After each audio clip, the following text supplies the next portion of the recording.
Hi there, it's Christine, and I am raring to go with this episode about pre worry. And I have been a little bit worried about this particular episode because my dogs have been really acting up inside the house and in my home office. And I've been worried that I wouldn't be able to get through a single podcast recording with them acting this way. They have finally settled down. One of them is in my office, the other one is just outside. I've got my glass of water and I think I'm ready to go. But today's topic really is about pre worry. It's a term that I have coined myself. I don't believe I borrowed it from anyone. And I coined it because I see it all over. I see it in myself. I see it in my clients. I see it in my family members.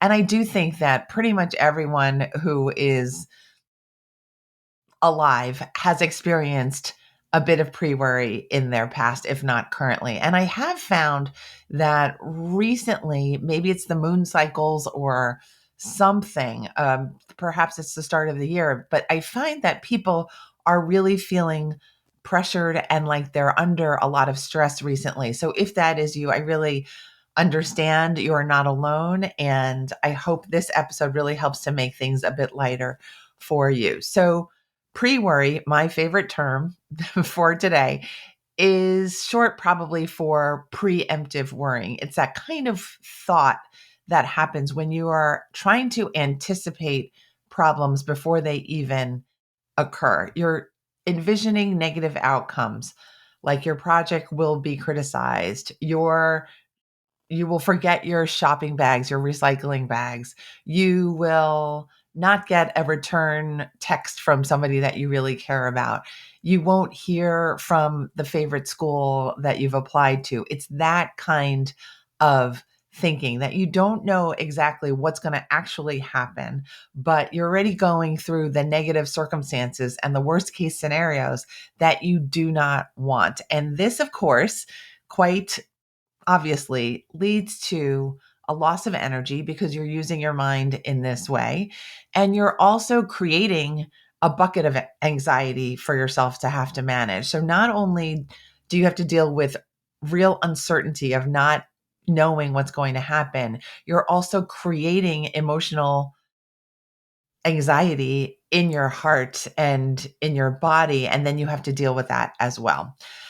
For me, pre worry is really a subset of anxiety, and anxiety can be defined as thoughts that we have oftentimes repeatedly about the future that we do not want to have happen in reality. So it's funny how we kind of get stuck in a loop of really imagining anxious thoughts when we really don't want these types of things to happen. For some people, it's really a habit that feels unbreakable and it feels constant and very persistent. For others, it is an every once in a while thing, but it certainly crops up under times of stress or when there is a gap period. I call these gap periods because it's a space of time, no matter how long or short it is, it's a space of time where your brain has the opportunity to insert a negative thought because you just don't know what the outcome is. So your brain generate something to make sure that you are aware of the dangers that might lie ahead. I think that's the job of our brain, but I think sometimes we listen to our errant thoughts or those negative, danger ridden thoughts a little bit too often. So, what if I could tell you, and what if I am going to tell you that you can actually reclaim all that energy from your anxiety and use it to propel yourself forward to the outcome that you actually desire? Because I really do think that is the truth. I know that for years, for decades even, I've explained that to my clients, my clinical patients, my coaching clients, that when we have a positively oriented focus on our desired outcome, I believe we stand a much better chance of arriving at that outcome safely and making that outcome actually come to life. When you think about it, it makes sense. When we're feeling well, when we're feeling up, when we're feeling optimistic, when we're feeling prepared, when we're feeling safe, we are likely going to pack our bags, we're going to get on the plane, and we're going to get to our destination, figuratively and literally. That you're just going to travel better when your mind is clear of anxiety, of worry, of thoughts about the future that has not even happened yet. So let's go through some ideas for how to make that habit something that you have for yourself. In my notes, I have written that as a psychologist, the number one lesson that I have learned, bar none, really the number one lesson, honest to God, is that anxiety is a waste of our time and energy, because I have sat through hundreds, if not thousands, of patient hours listening to anxious thoughts. And that is my role, is my chosen role. Absolutely. And listening to clients think about things that they're worried about happening. But my believing actually that these things are never going to come to pass. And I think it's the role of the psychologist to help the client articulate the thoughts that are swirling in their head, messing with their heart, so that they have power over those thoughts, so that they can hear what those thoughts actually sound like from a more perhaps objective standpoint from outside of their head. And then they get to free themselves of that energy that is more locked up, more negative, more heavy. And then they can leave the session feeling more like themselves, their true selves, their more empowered self. And I do believe it's kind of like a magic that happens, but it's a magic that is really happening inside the patient's heart, inside the patient's mind. We allow ourselves to release our anxiety. It really is something that we can choose. A lot of people will fight me on this statement, right? Some people feel it's truly involuntary. And I think there is an involuntary part, and I feel like there is a very large voluntary part. And I'm trying to help you with the voluntary part so that your whole energy is uplifted, so that you are not sunk by your negative thoughts, by pessimism, by negativity, by stress, because life is stressful enough. I think it's the beginning of the year, and I think people are really wanting this year to go so well, the year 2024. But in some ways, the year has brought a lot of stress to people. I hear a lot of people having difficulty this year, feeling stressed, feeling worn out, feeling a lack of motivation. I have felt some of that myself. I've talked about that in some prior episodes. So we know that it's a practice to clear out anxiety, to be patient with ourselves when those anxious thoughts come knocking on our door, when we have to endure really stressful times, when there is loss, or when there's loss of opportunity, or when we feel like we are not good enough for some reason. Those are all very stressful, very real circumstances. But I know that we can use our mindset and our thoughts and even the contents of this episode to lift us back up again. Recently, I saw a post on social media that I thought I would mention here, and I thought it was really a quite stunning post. I mean, we see hundreds and thousands of posts on social media, but this one really just got me. And it was a man who was just in a matter of fact way talking about the fact that the future has not happened yet.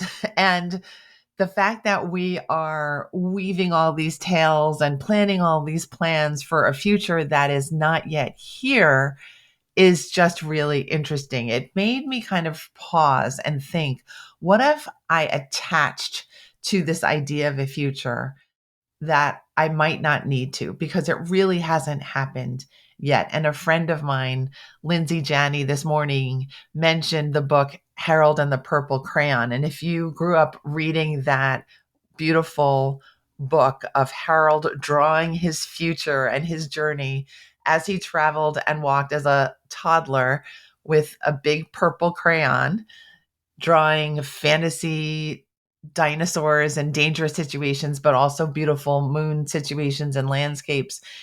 you will know that really we are creating our future in the present moment.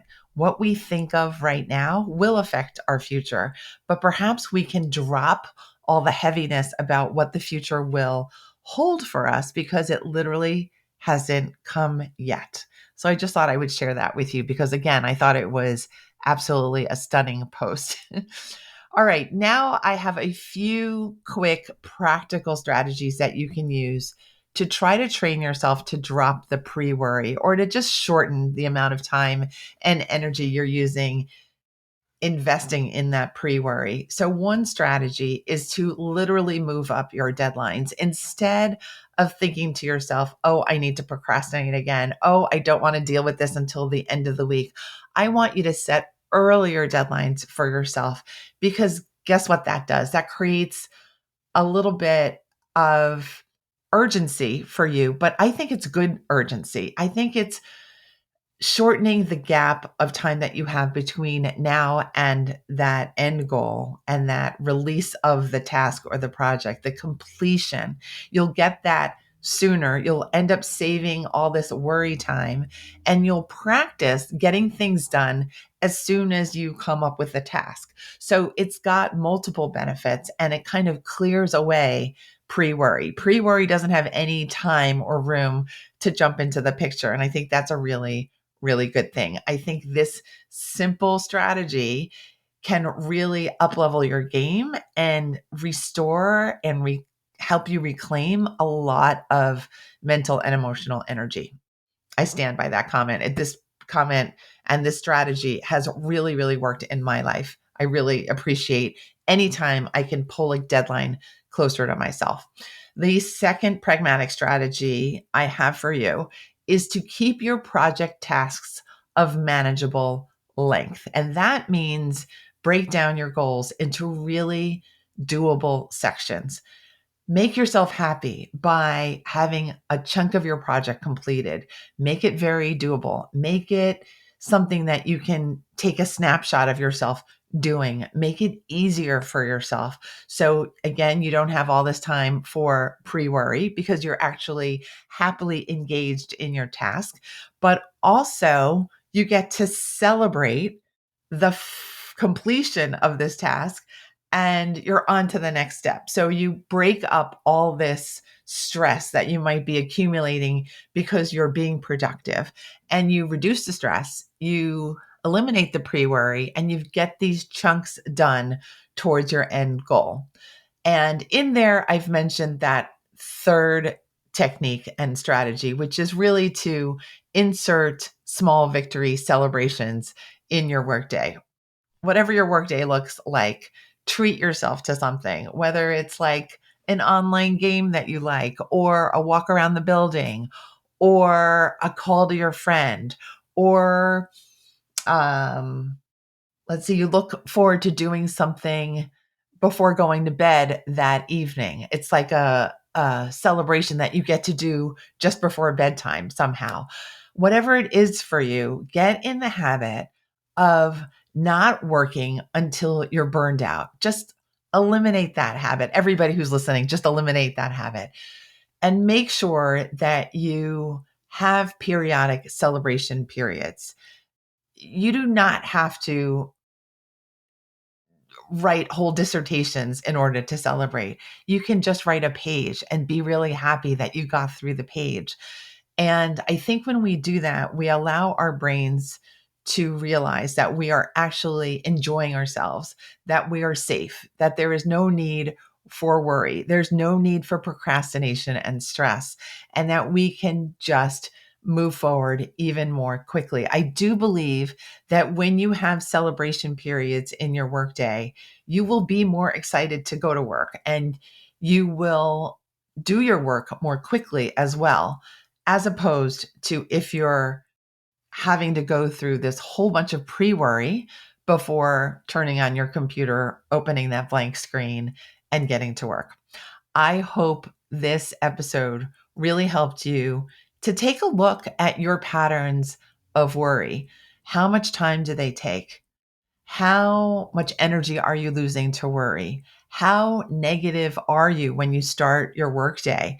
If you find you're answering yes a lot to all of these questions, review this episode, go through it one more time, write that list of worries that you have, but then on the other side of the page, write down things that you can do to counter that worry. For instance, the future hasn't happened yet.